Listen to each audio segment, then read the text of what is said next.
Hi, Moto G72 120 Hz POLED HDR10 support ചെയ്യുന്ന കിഡിലൻ display 108 മെഗാപിക്സലിന്റെ camera G99 എന്ന് പറയുന്ന മീഡിയ ടെക്കിന്റെ ഏറ്റവും പുതിയ processor 576 Hz touch sampling rate overall ഗംഭീര കാര്യങ്ങൾ ഉൾപ്പെടുത്തിക്കൊണ്ടാണ് മോട്ടോ ഈ ഫോൺ ലോഞ്ച് ചെയ്തത്.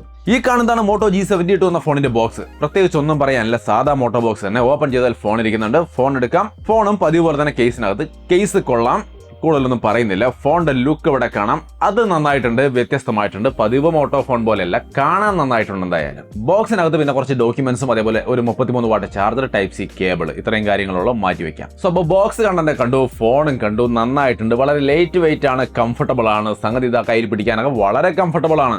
166 ഗ്രാമിന്റെ വെയിറ്റേ ഉള്ളൂ. 7.9 mm വളരെ തിക്നെസ് കുറഞ്ഞ, വളരെ സ്ലിം ആയ, കംഫർട്ടബിൾ ആയ അടിപൊളി ഫോൺ. അണ്ടർ 20,000 എക്സ്ചേഞ്ച് ഓഫർ അടക്കം നോക്കിയാൽ 14,990 കിട്ടും. ഇങ്ങനെ ഒരുപാട് നല്ല നല്ല വശങ്ങൾ നമ്മൾ തുടക്കത്തിൽ പറഞ്ഞത് ഇതും കൂട്ടി ഒരുപാട് നല്ല കാര്യങ്ങളുണ്ട്. പക്ഷേ ഇതൊരു 4G ഫോണാണ്. അതായത് തന്നെ പറയാണ്. കാരണം ഇത് മുഴുവൻ കണ്ടിട്ട് ലാസ്റ്റ് ഞാനിത് 4G ഫോണാണെന്ന് പറയുമ്പോൾ എന്തോ എത്ര നേരം കളഞ്ഞു, ഞങ്ങൾക്ക് 5G മതി എന്ന് ചിന്തിക്കുന്ന ആൾക്കാരുണ്ടാവും. അതുകൊണ്ട് ആദ്യം തന്നെ പറഞ്ഞു, നിങ്ങളുടെ സമയം കളയേണ്ടെന്ന് കരുതിയിട്ട് ആദ്യം തന്നെ പറയുകയാണ്. അങ്ങനെ പറയുമ്പോൾ 4G ഫോണൊക്കെ ചത്തു, ഡെഡ്, ഇനി ഇതൊന്നുമില്ല എന്നാണ് നിങ്ങൾ വിചാരിക്കുന്നെങ്കിൽ അത് വെറും മിത്താണ് കേട്ടോ.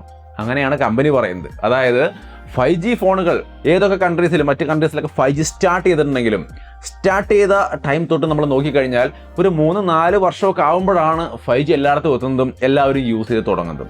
അതുകൊണ്ട് തന്നെ തുടങ്ങിയ ഉടനെ തന്നെ എല്ലാവരും പോയി 5G എടുത്തതുകൊണ്ട് എല്ലാവർക്കും 5G കിട്ടില്ല എന്നൊക്കെയാണ് ഇവർ പറയുന്നത്. അതായത് ഈ ഫോൺ ഉണ്ടാക്കിയ ആൾക്കാർ പറയുന്നത്. അത് പറയാൻ കാരണം കഴിഞ്ഞ ദിവസം 1-ാം തീയതി നമ്മുടെ 5G ഒക്കെ സ്റ്റാർട്ട് ചെയ്തു, നമുക്ക് എല്ലാവർക്കും അറിയാം. അപ്പോൾ ഈ ഒരു കാര്യം മുൻനിർത്തിക്കൊണ്ടാണ് അവർ ഇതൊന്നും കൂടി വ്യക്തമാക്കുന്നത്. 4G ഫോണുകൾ അവസാനിക്കുന്നില്ല. 4G ഉപയോഗിക്കുന്നവർക്ക് ഇത് നാളെ തന്നെ വിറ്റ് 5G ആക്കണം, അല്ലെങ്കിൽ ഉപയോഗിക്കാൻ പറ്റില്ല എന്നുള്ളൊരു അവസ്ഥയൊന്നുമില്ല.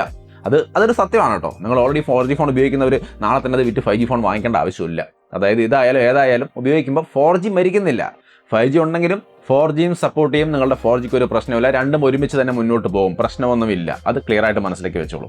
അപ്പോൾ ഇവർ പറയുന്നത് 4G ഫോൺ നല്ല സ്പെക്കിൽ കിട്ടാനുണ്ടെങ്കിൽ വെറുതെ എന്തിനാണ് സ്പെക്ക് കുറഞ്ഞ 5G ഫോൺ എടുക്കുന്നത് എന്നൊക്കെയാണ് ഇവർ പറയുന്നത്. ഇപ്പോൾ ഈ ഫോൺ ഇറക്കിയ സമയത്ത് നാളെ 5G ഫോൺ ഇറക്കുമ്പോൾ ഇവർ തിരിച്ച് പറയും 4G ഒന്നും എടുക്കരുത്, 5G ആണ് അപ്പടി നല്ലതെന്ന് പറയാം. അവർ പറഞ്ഞോട്ടെ. ബട്ട് 4G ഫോൺ എന്തായാലും അവസാനിക്കില്ല എന്നുള്ളത് ഉറപ്പാണ്. കാരണം 5G എല്ലായിടേക്കും എത്താൻ സമയം പിടിക്കും എന്നുള്ളത് സത്യമാണ്. എങ്കിലും നിങ്ങൾ ഏതെടുക്കണമെന്നുള്ളത് നിങ്ങളാണ് തീരുമാനിക്കുന്നത്. അതുകൊണ്ട് തന്നെ ഈ വീഡിയോ മുഴുവനായിട്ട് കാണണമെന്നുള്ളതും നിങ്ങളാണ് തീരുമാനിക്കേണ്ടത്. പിന്നെ നമ്മളോട് സ്നേഹം കൊണ്ട് വേണമെങ്കിൽ മുഴുവനായിട്ട് കണ്ടോളൂ, നല്ലതാണ്. ഈ ഒരു ഫോണിനകത്ത് IP52 വാട്ടർ റെസിസ്റ്റൻസ് സംവിധാനമുണ്ട്. ഗ്രേ ബ്ലൂ കളറുകളിലാണ് ഇത് വരുന്നത്. സംഗതി കയ്യിൽ പിടിക്കാനും യൂസ് ചെയ്യാനൊക്കെ നന്നായിട്ടുണ്ട്. ഈ ഫോണിന്റെ ഡിസ്പ്ലേ POLED ഡിസ്പ്ലേ ആണ്. ഇതിനെക്കുറിച്ച് ഓൾറെഡി ഞാൻ വീഡിയോ ചെയ്തിട്ടുണ്ട്. ഞാൻ ഫസ്റ്റ് കമന്റിലോ അല്ലെങ്കിൽ ഐക്കണിലോ കൊടുക്കാം. അതെന്താണെന്ന് അറിയാത്തവരുണ്ടെങ്കിൽ കണ്ടു നോക്കുക. AMOLED POLED അതിൻ്റെയൊക്കെ ഡിഫറൻസ് ഒക്കെ അതിൽ ഞാൻ പറയുന്നുണ്ട്. നല്ല ഡിസ്പ്ലേ ആണ്, നിങ്ങൾക്ക് ഇവിടെ കാണാം. വിഷ്വൽ ക്വാളിറ്റി ഒന്നും ഒരു കുഴപ്പമില്ല. 120 Hz ഡിസ്പ്ലേ ആണ്. 576 Hz ടച്ച് സാമ്പിളിംഗ് റേറ്റ് ഒക്കെ ഉണ്ട്. 10 ബിറ്റ് കളർ ഡിസ്പ്ലേ ആണ് വരുന്നത്. ഡുവൽ സ്റ്റീരിയോ സ്പീക്കറൊക്കെ അടക്കം. വിഷ്വൽ എക്സ്പീരിയൻസ് നല്ലത് തന്നെ, ഒരു പ്രശ്നവുമില്ല. സ്റ്റീരിയോ ഒക്കെ കൊള്ളാം.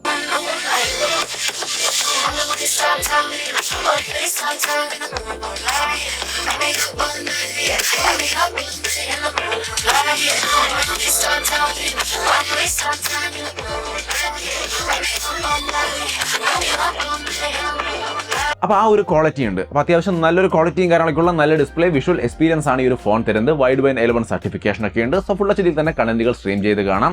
ഒരേ ഒരു പ്രശ്നം, യൂട്യൂബിൽ 4K വരെയും കാണാം സ്മൂത്ത് ആയിട്ട്. നിങ്ങൾക്ക് ഇവിടെ കാണാൻ അതൊക്കെ പ്ലേ ആവുന്നുണ്ട്. നമ്മൾ പ്ലേ കൊടുക്കുമ്പോൾ നിങ്ങൾക്ക് ഇവിടെ കാണാം, കണ്ടോ, ഏറ്റവും ടോപ്പ് ക്വാളിറ്റിയിലും അത് നൈസായിട്ട് വർക്ക് ചെയ്യുന്നുണ്ട്.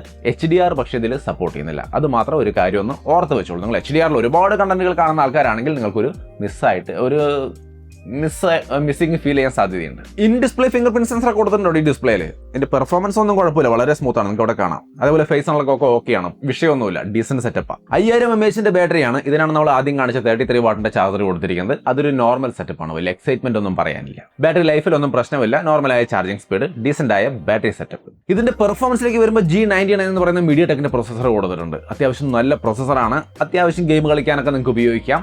അപ്പോൾ ഈ ടോപ്പ് പെർഫോമൻസ് തരുമെന്നല്ല, ഈ ഒരു പ്രൈസിന് നമുക്ക് കുഴപ്പമില്ലാത്തൊരു പെർഫോമൻസ് കിട്ടും. പ്ലസ് ഇതിലുള്ള നല്ല ഡിസ്പ്ലേ, പ്ലസ് ഈ കൂടിയ റീഫ്രഷ് റേറ്റും കാര്യങ്ങളൊക്കെ അടക്കം നോക്കുമ്പോൾ, ഈ AMOLED ഡിസ്പ്ലേ അടക്കം നോക്കുമ്പോൾ നല്ലതാണ്, പ്രശ്നമൊന്നുമില്ല. LPDDR4X RAM ആണ് വരുന്നത്. UMCP സ്റ്റോറേജ് ആണ് വരുന്നത്. അത് UFS 2.2ന്റെ കുറെ റേഞ്ചിൽ വരുന്നൊരു സംഗതിയാണ്. സോ വലിയ പ്രശ്നമില്ല. റാം സ്റ്റോറേജ് ഒക്കെ നന്നായിട്ടുണ്ട്. പിന്നെ റാമൊക്കെ സ്റ്റോറേജിൽ നിന്ന് കൂട്ടി ആഡ് ചെയ്ത് ഉപയോഗിക്കാനുള്ള സംവിധാനമൊക്കെ ഇതിനകത്ത് വരുന്നുണ്ട്.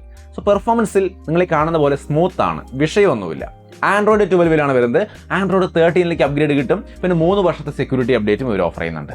ക്യാമറ 108 മെഗാ പിക്സലിന്റെ ഗംഭീര ക്യാമറ സെറ്റപ്പാണ് കൊടുത്തിരിക്കുന്നത്. ക്വാളിറ്റി കണ്ടു നോക്കിക്കോളൂ, എങ്ങനെയുണ്ട്, ഇഷ്ടപ്പെടുന്നുണ്ടോ നിങ്ങൾക്ക്? ഇമേജുകൾ ഈ രീതിയിലുള്ള നല്ല ലാൻഡ്സ്കേപ്പ് ഒക്കെ നിങ്ങൾക്ക് അടിപൊളിയായിട്ട് എടുക്കാൻ സാധിക്കും. 108 മെഗാ പിക്സലിന്റെയാണ് ക്യാമറ. എന്നാൽ ഇമേജ് ക്വാളിറ്റി ഇങ്ങനെയാണ്. ഹ്യൂമൻ സബ്ജക്റ്റിലേക്ക് വരുമ്പോൾ റിസൾട്ടും നിങ്ങൾക്ക് കാണാം.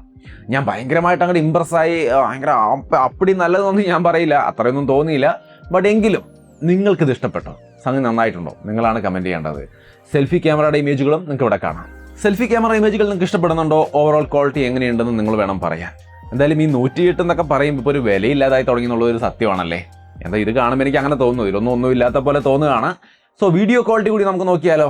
ഈ കാണുന്നതാണ് ഇതിൻ്റെ വീഡിയോ ക്വാളിറ്റി. അത്യാവശ്യം നല്ല വീഡിയോസ് ഒക്കെ എടുക്കാൻ സാധിക്കുന്നുണ്ട്. സെൽഫി വീഡിയോ ആണെങ്കിലും നിങ്ങൾക്ക് ഈ കാണുന്ന തരത്തിലുള്ള ക്വാളിറ്റി ഒക്കെ ഉണ്ട്.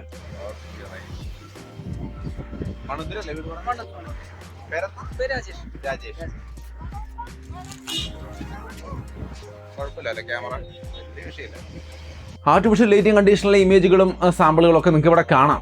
ഓവറോൾ വലിയ കുഴപ്പമില്ല എന്ന് പറയാം, എന്നല്ലാണ്ട് അപ്പടി നല്ലതെന്നൊന്നും ഞാൻ പറയുന്നില്ല. ഇത് എൻ്റെ ഒരു പോയിന്റ് ഓഫ് വ്യൂവിൽ ഞാൻ പറയുന്നതാണ്. നിങ്ങൾ ക്യാമറയുടെ കാര്യം നിങ്ങൾക്ക് ഇഷ്ടപ്പെട്ടാന്നുള്ളത് നിങ്ങൾ വേണം തീരുമാനിക്കാൻ. ഞാൻ നല്ലതെന്ന് പറഞ്ഞാലും ചിലപ്പോൾ നിങ്ങൾക്ക് നല്ലതായിട്ട് തോന്നില്ല. ഞാൻ മോശമെന്ന് പറഞ്ഞാൽ ചിലപ്പോൾ നിങ്ങൾക്ക് ഇഷ്ടമാവാനും സാധ്യതയുണ്ട്. സോ ഇഷ്ടമുള്ളത് നോക്കി ചൂസ് ചെയ്യുക. നന്നായിട്ടുണ്ടോ എന്നുള്ളത് നിങ്ങൾ കമൻറ്റ് ചെയ്യാൻ മറക്കണ്ട. എന്തായാലും 8 മെഗാ പിക്സലിന്റെ വൈഡ് ആംഗിൾ ക്യാമറ ഉൾപ്പെടുന്നുണ്ട്. അതിന്റെ 1-2 ഇമേജ് നിങ്ങൾക്ക് ഇവിടെ കാണാം. പിന്നെ 2 മെഗാ പിക്സലിന്റെ മാക്രോ സെൻസർ മറക്കാതെ കൊടുത്തിട്ടുണ്ട്. ഫ്രണ്ട് ക്യാമറ വന്നിട്ട് 16 മെഗാ പിക്സലിന്റെ ആയിരുന്നു കേട്ടോ. അപ്പോൾ ആ ഒരു ഇമേജിന്റെ ക്വാളിറ്റിയൊക്കെയാണ് നിങ്ങൾ കണ്ടത്. പിന്നെ വൈഡ് ബൈൻ L1 സർട്ടിഫിക്കേഷൻ ഉണ്ട്, കരിയർ അഗ്രിഗേഷൻ ഉണ്ട്, സാർ വാല്യൂ ലിമിറ്റിനകത്ത് തന്നെയാണ് വരുന്നത്. ക്യാമറ 2 API ലെവൽ 3 വരുന്നില്ല, ഫുള്ളേ വരുന്നുള്ളൂ. സോ ഈ കാര്യങ്ങളൊക്കെ ഒന്ന് ഓർത്ത് വെക്കാം. കരിയർ അഗ്രിഗേഷൻ ഉണ്ട്, അതൊക്കെ എന്തായാലും നല്ല ഒരു അഡ്വാൻറ്റേജ് ഉള്ള കാര്യങ്ങളാണ്. ഇതിന്റെ പ്രൈസ് വന്നിട്ട് 18,999. ബാങ്ക് കാർഡിന്റെ ഓഫറിൽ ഒരു 1000 രൂപ കിട്ടും. അങ്ങനെയാണെങ്കിൽ 17,999 ഓഫർ അടക്കം ഇത് കിട്ടും.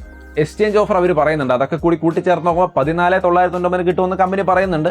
സോ ആ പ്രൈസിന് നോക്കിയാൽ ഇത് തീർച്ചയായിട്ടും നല്ല ഫോണാണ്.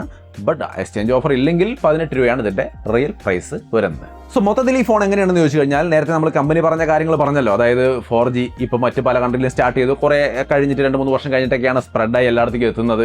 അതുകൊണ്ട് തന്നെ ഇവിടെ കഴിഞ്ഞ ദിവസം 5G സ്റ്റാർട്ട് ചെയ്തെങ്കിലും 2-3 കൊല്ലം കഴിഞ്ഞിട്ടൊക്കെ 5G എല്ലായിടത്തും എത്തുള്ളൂ. അതുകൊണ്ട് നമുക്കിപ്പോഴും നല്ല സ്പെക്കുള്ള 4G ഫോൺ ആണെങ്കിൽ തീർച്ചയായിട്ടും അത് ചൂസ് ചെയ്യാമെന്നാണ് അവർ പറയുന്നത്. നിങ്ങൾ എന്താണ് ചിന്തിക്കുന്നത്? നിങ്ങളുടെ അഭിപ്രായങ്ങൾ കമൻറ്റ് ചെയ്യണം. എന്നെ സംബന്ധിച്ച് ഒരു കാര്യം മാത്രമാണ് എനിക്ക് കൺഫ്യൂഷൻ ഉള്ളൂ. ഈ പറഞ്ഞത് ശരിയാണ്, നമുക്ക് 2-3 കൊല്ലം കഴിഞ്ഞിട്ട് നമുക്ക് 5G മതിയാകും, ഇപ്പോൾ നമുക്ക് 4G എടുക്കാം. പക്ഷേ ആ ഒരു സമയത്ത് ഇത് വിൽക്കാൻ പോകുമ്പോൾ ഇതിന് എന്ത് വില കിട്ടുമെന്നുള്ളതൊരു പ്രധാന ചോദ്യമാണ്. സോ എന്ത് തന്നെയായാലും നിങ്ങളുടെ അഭിപ്രായം തീർച്ചയായിട്ടും കമൻറ്റായിട്ട് ഷെയർ ചെയ്യാം. വീഡിയോ ഇഷ്ടപ്പെട്ടാൽ ലൈക്ക് ചെയ്യാനും ഷെയർ ചെയ്യാനും മറക്കണ്ട. വീണ്ടും ഒരു വീഡിയോ ആയിട്ട് കാണാം. ബൈ. പിന്നെ last but not least, phone എടുത്തു കഴിഞ്ഞാൽ പിന്നെ അത് ഉപയോഗിച്ച് അത് ഡെഡ് ആയിട്ടേ അടുത്ത ഫോൺ എടുക്കൂ എന്നുള്ളവർക്കാണെങ്കിൽ ഒരു വിഷയമില്ല, തീർച്ചയായിട്ടും എടുക്കുക അല്ലേ? എന്താണ് നിങ്ങളുടെ അഭിപ്രായം? കമൻറ്റ് മറക്കണ്ട.